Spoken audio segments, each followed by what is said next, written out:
배우 박보영, 1인 2역을 맡은 새 드라마 미지의 서울. 짧은 예고편 외엔 정보가 거의 없어 스토리를 추측하고 정리하는데 시간이 꽤 걸렸습니다. 본격적으로 리뷰를 시작하기 전에 먼저 질문 하나 드려볼게요.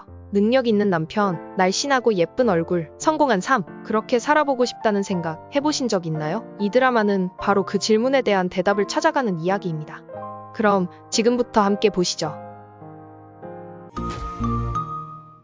IMF 시기, 아버지가 실직한 뒤 빚만 남긴 채 갑작스레 세상을 떠나면서 가족의 삶은 순식간에 뒤집혀버립니다. 엄마 김옥희는 두 딸을 데리고 고향 두솔리 친정으로 내려오고 화장품 방문 판매며 보험 영업까지 닥치는 대로 일을 하며 생계를 이어갑니다. 그 사이 외할머니 강월수는 딸을 대신해 집안일과 손녀들을 돌보며 간간히 출장 미용을 나가 생활비를 보탰습니다. 어릴 적 미지는 그런 할머니를 따라다니며 어깨너머로 염색과 커트 정도를 배우게 됩니다. 한편 미래는 선천성 심장병을 가지고 태어나 대부분의 시간을 집안에 머물거나 병원을 오가며 유년 시절을 보내야 했습니다. 미래는 아픈 걸 티내지 않는 게 습관이었습니다. 힘든 엄마를 더 힘들게 하지 않기 위해 어릴 적부터 스스로 어린이가 되기로 마음먹었죠. 영재 소리를 들을 만큼 똑똑했지만 여러 차례 수술을 겪으며 체력은 약했고 유독 시어머니 없어 성적은 노력에 비해 늘 아쉬웠습니다. 반면 미지는 방목에 가까웠습니다. 크게 아프지도 않고 스스로 알아서 잘하는 아이. 엄마와 주변 어른들은 늘 미래와 미지를 비교했고 미지는 종종 생각 없는 아이,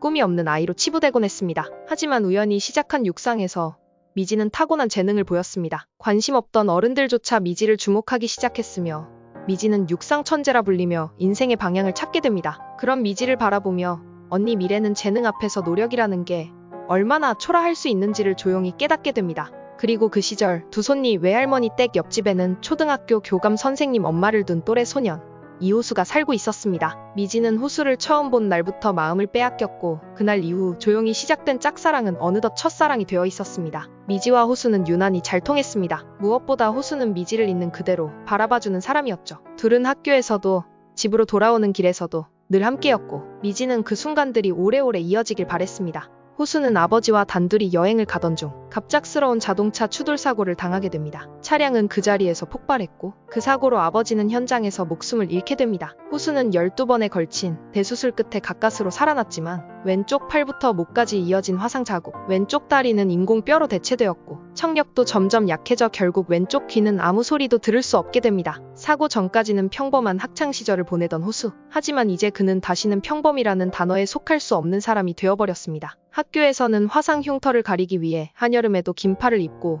달리거나 뛰는 수업은 말도 안 되는 핑계를 대며 피했는데요. 그런 호수 모습에 이상한 애라는 시선을 받게 됩니다. 그렇게 호수는 점점 더 예민해졌고 심리적 변화와 상실, 우여곡절을 겪으며 몇 번의 가슴앓이를 겪습니다. 미지는 학교로 돌아온 호수를 서스럼없이 다가갔고 그런 미지를 호수는 피합니다. 모두의 관심들이 오히려 감당하기 힘들었고 자신의 상처를 들추지 않는 무관심이 그에겐 숨 쉴 수 있는 공간이었던 겁니다. 한편 미래는 호수와 거리를 두고 관심 없는 듯 배려를 해줍니다. 미래는 알고 있었습니다. 원해서 아픈 게 아닌데도 미안한 마음과 걱정들, 그게 더 미안해서 숨이 막히는 상황들, 특별한 감정도 관심도 가지지 않는 미래와 가깝게 지내게 되었고 아픈 사람들만의 공감도 그들의 거리를 가깝게 했습니다. 그리고 미지는 고3 무렵 실수로 발목 부상을 입고 선수 생활을 접게 됩니다. 호수는 소식을 듣고 미지를 찾아가지만 아무 말도 못한 채 돌아옵니다. 미지를 밀어낸 건 자신이었고 이미 어색해진 사이에 그저 머뭇거릴 수밖에 없었습니다. 그 후 미래와 호수는 대학에 진학하며 서울로 떠났고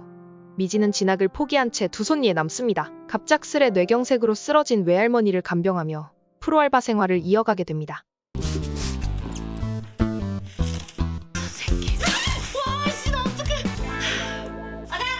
그렇게 시간은 흘렀고 그들은 30살이 되었습니다. 호수는 대형 로펌의 변호사가 되었고 예전과 달리 자신의 신체 결함에도 무덤덤해진 듯 보입니다. 그는 스스로를 아수라 백작이라고 표현합니다. 한쪽은 멀쩡하고 다른 한쪽은 고장 나 있는 자신. 장애도 비장애도 아닌 그 어딘가의 경계에 서 있는 사람. 그래서 호수는 남들처럼 평범해지기 위해 고고한 백조처럼 수면 아래에서 미친 듯이 물갈퀴질을 하고 있는 중입니다. 어느 날 후배가 호수의 팔에 음료수를 쏟았고 호수는 괜찮다며 조용히 소매를 걷습니다. 그 순간 화상 자국을 본 후배는 당황하지만 호수는 아무렇지 않게 넘깁니다. 또 다른 날 한강 러닝을 함께 가자고 권하는 지인에게는 웃으며 사양하고 왼쪽 귀로 열심히 속삭이는 동료에게는 이젠 그쪽 귀로는 아무 소리도 들리지 않는다고 담담히 설명합니다. 호수는 자신의 결함을 숨기려는 게 아닙니다. 그저 누군가의 배려나 특별한 시선이 불편할 뿐입니다. 급한 일에도 절대 뛰지 않고 흐트러짐 없는 꼿꼿한 자세, 훤칠한 외모, 겉보기엔 단점 하나 없는 고고한 백조처럼 보이지만 그 안에서 그는 여전히 평범해지기 위해 안간힘을 쓰고 있는 중입니다.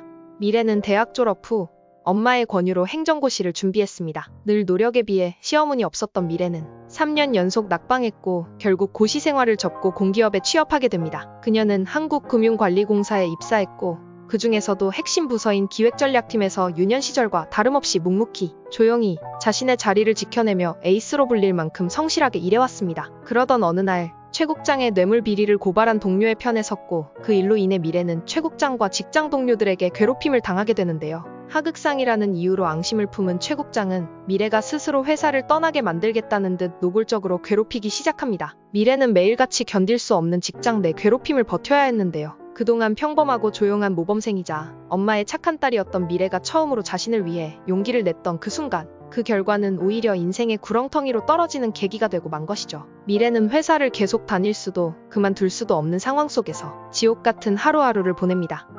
두 손니에 남은 미지는 대학도 취업도 하지 않은 채 단기 알바를 하며 외할머니를 간병하고 있습니다. 단거리 육상 천재 소녀로 이름을 날리다 꿈이 좌절된 채 멈춰버린 미지의 삶은 이제는 더 이상 미래도 목표도 없이 그저 오늘만을 살아내는 하루살이 같은 나날입니다. 그런 미지를 바라보는 외할머니 강월수는 자신이 가족과 미지의 삶을 붙잡고 있는 족쇄가 된 건 아닐까 참담한 마음을 느낍니다. 그래서 오지 말라며 일부러 차갑고 냉정하게 말하기도 하지만 미지는 끝내 외할머니 곁을 떠나지 않습니다. 어쩌면 미지가 이 지긋지긋한 두 손니를 떠나지 못하는 이유는 바로 외할머니일지도 모릅니다. 어릴 적 외할머니를 따라다니며 어깨너머로 배운 기술로 머리를 탈색하고 남들과는 다른 방식으로 씩씩하게 살아가고 있는 미지. 비록 상처는 많지만 미지 특유의 밝고 사랑스러운 성격은 여전히 사람들의 마음을 열게 만듭니다. 고등학교 이후 호수와 연락을 하지 않지만 첫사랑이었던 그 감정은 아직도 마음 한편에 남아 호수를 가끔 떠올리곤 합니다.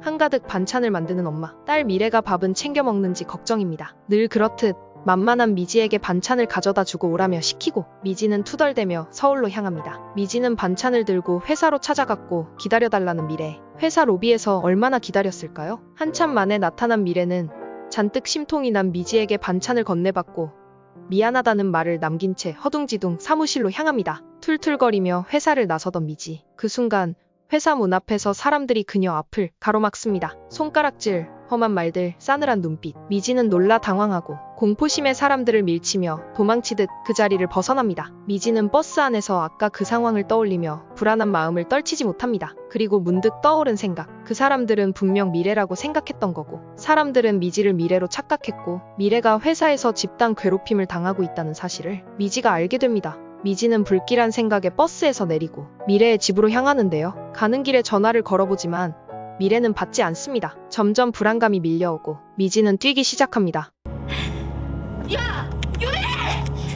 정신을 잃었던 미래가 깨어나고 미지는 속상한 마음을 다그치는 말로 쏟아냅니다. 그걸 또 왜 버텨? 넌 대체 어떻게 하고 싶은데? 나도 모르겠어. 미래는 엄마의 자랑이었고 잘 나가는 공기업, 부럽기만 했던 언니 미래가 무너져가는 걸 모른 척 할 수 없었는데요. 미지는 황당한 제안을 합니다. 내가 너로 살게. 넌 나로 살아.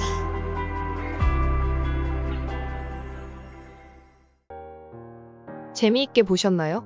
영상 마지막에 미지가 언니 미래에게 삶을 바꿔 살자고 제안했죠. 본격적인 전개가 궁금하실 텐데요. 영상이 길어져 이야기를 2편으로 나눴습니다. 이어지는 이야기는 2편에서 계속됩니다.